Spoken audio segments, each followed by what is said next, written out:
Ever lived with a violent, angry man? I have. That man was my dad. My dad, a man of towering rage and unpredictable tempers. Not much of a drinker, but he did have a thing for bongs. You could find them scattered around our house like Easter eggs waiting to be discovered. Not the best kind of hunt for a kid, I can tell you that. Then life threw him a curveball, or rather, his own body did. Arthritis, injuries, the whole 9 yards. Disability wasn't a choice, but a necessity. Suddenly, he had all this time on his hands, and he filled it with the digital world. The internet became his new best friend, his confidante, his escape. He was a creature of habit, my dad, and his habits were as unpredictable as his temper. His gruff exterior hid an insatiable curiosity for the world beyond our little Californian town, a world he explored from the comfort of his computer chair. He'd spend hours, days even, lost in the labyrinth of the internet. He'd send files whizzing through cyberspace, media of all sorts, to people he'd never met and places he'd never been. It was his way of reaching out, of touching the world that he couldn't physically navigate anymore. But the internet wasn't just a tool for exploration. It was also a tool for connection. And connect he did, to a woman living thousands of miles away, in a country as foreign to him as the concept of fidelity was. A woman from China. A woman who would send him pictures that would make a sailor blush and trinkets that would make a child smile. A woman who would turn our lives upside down, shake us to our core, and leave us forever changed. And so it began. A clandestine relationship that crossed oceans and time zones.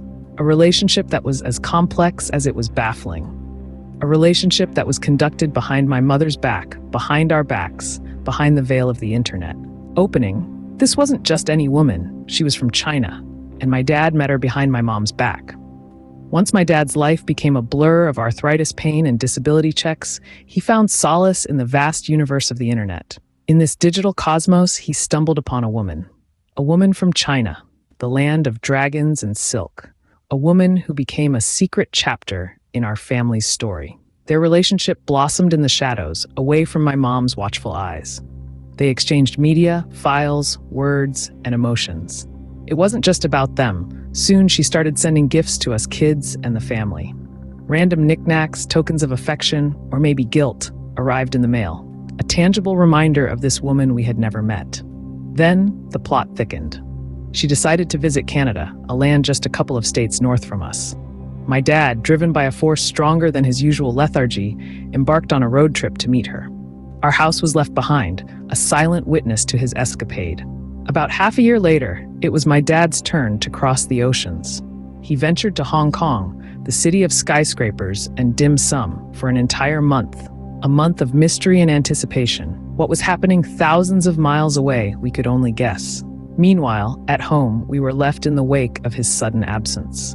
My mom, holding the fort, was left to grapple with the harsh reality of my dad's betrayal. She was fighting a battle she never signed up for, a battle against a woman she had never met. But then, my mom had had enough. She picked up the phone, dialed the long-distance number, and made a call that would change our lives forever. The line was drawn, the gauntlet thrown. She demanded a divorce, a restraining order, a final goodbye. Closing, but then my mom had had enough. One day, my mom made the call. She wanted a divorce, and she was filing a restraining order. She was done with the secrets and the lies, the Chinese woman and the clandestine love letters. She was done with my dad. You'd think he'd take it on the chin, right? Not my dad. He was furious. Not the kind of furious you see in movies where the guy smashes a bottle against the wall. No, this was a cold, calculating kind of rage. A quiet storm that brewed beneath the surface, waiting to explode. He started spying on us. Not openly, of course. He was too cunning for that.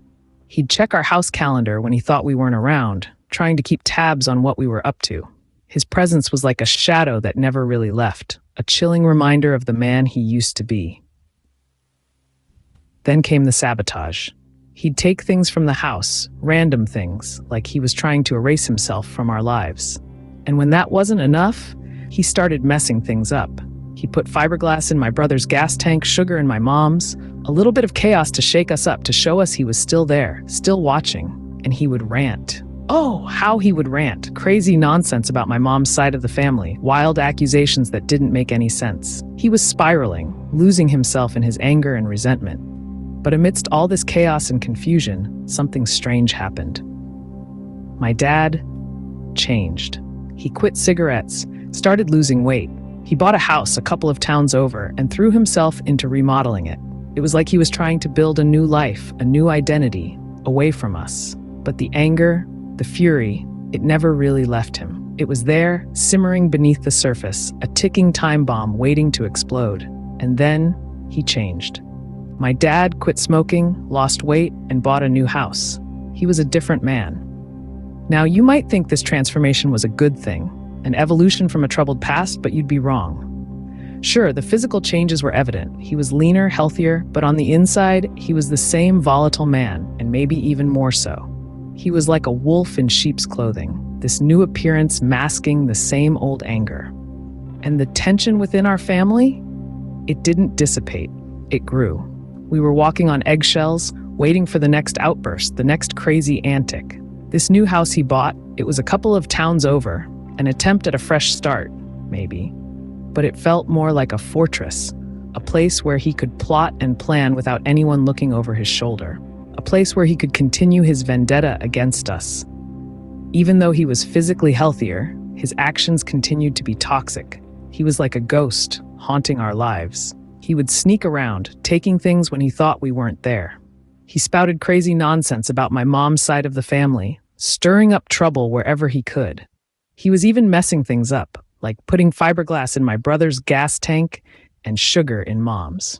I'm telling you, our family was living in a real-life horror movie. And the worst part? He was always watching.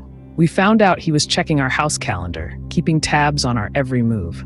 It was like he was omnipresent, and it was terrifying. There was no escape from his wrath. He was always lurking, always waiting. But then, just when we thought things couldn't get any worse, they did, in the most unexpected way. But then, the unexpected happened. The day before Thanksgiving, he laid down for a nap at my grandmother's house. No one knew it then, but that was going to be his last nap, his last moment of peace. His heart exploded in his sleep, leaving all the blood pooling on one side of his body. It was sudden, shocking, and surreal. Here was this man, once an angry, violent force in our lives, now gone. Just like that. He had been a constant, albeit unwelcome, presence, and now there was just emptiness. His storm had passed, leaving behind a silence that was deafening. We were left with a strange mix of emotions.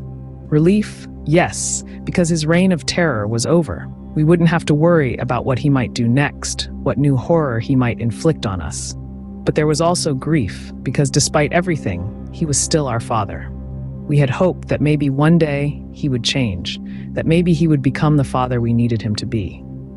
But that day never came. His death forced us to confront the reality of who he was, a man who let anger control him, who let it destroy his relationships and his life, a man who found solace in a stranger from across the globe while his family crumbled at home, a man who, in his fury, tried to sabotage our lives, only to end up sabotaging his own. In the aftermath, we had to pick up the pieces. We had to deal with the pain he had caused, the scars he had left. We had to learn how to live without the fear and the chaos he had brought into our lives. It wasn't easy, but we managed. We survived. And in surviving, we found a certain kind of strength, a resilience, a determination to not let his anger define us, to not let his story be our story. Just like that, the reign of the angry man was over. We were left to pick up the pieces and try to move on. And that's the story of my dad, the violent, angry man who met a Chinese woman on the internet,